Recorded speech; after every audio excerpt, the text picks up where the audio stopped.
is that that policy direction has not worked.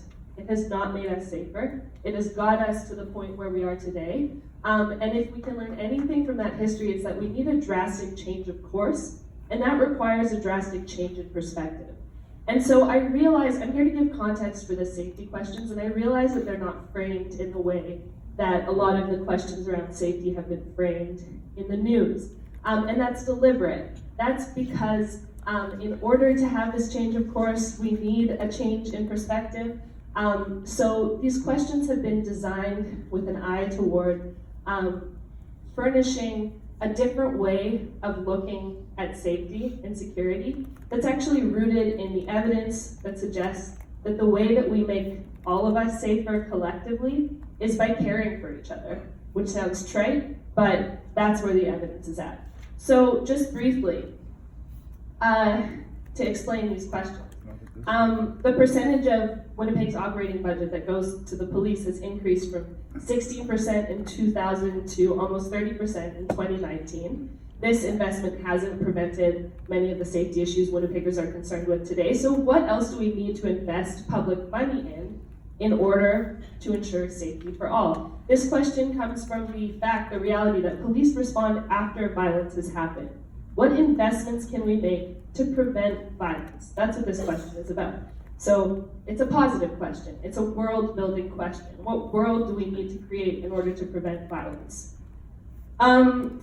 People who are homeless, using drugs, engaging in criminalized activities like sex work, who are often framed as threats, are actually our community members who are most vulnerable to violence and crime. So the next question is, what would our safety plan look like if we put the needs of people who are most vulnerable at the center of it? And here there's a huge link between housing and safety. If people who are using meth, for example, to stay awake because they have to sleep outside, had access to secure, affordable housing, they would be safer, we would all benefit.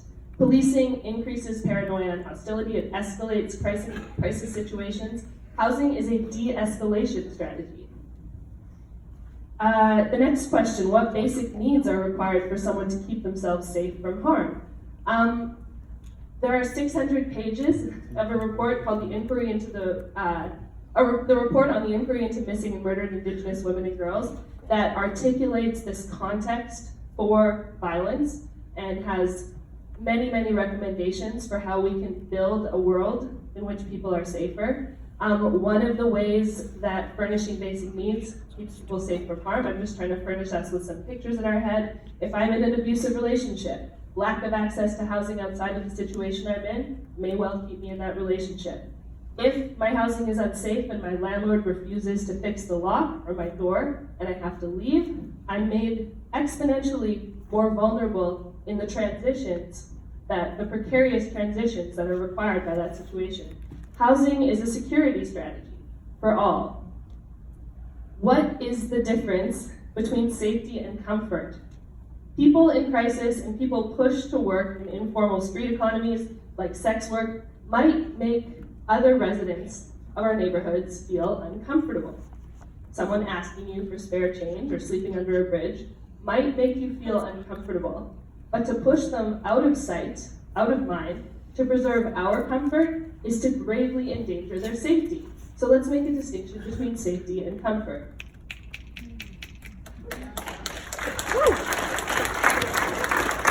How do we address safety in ways that don't make other people less safe? So a lot of these questions are connected.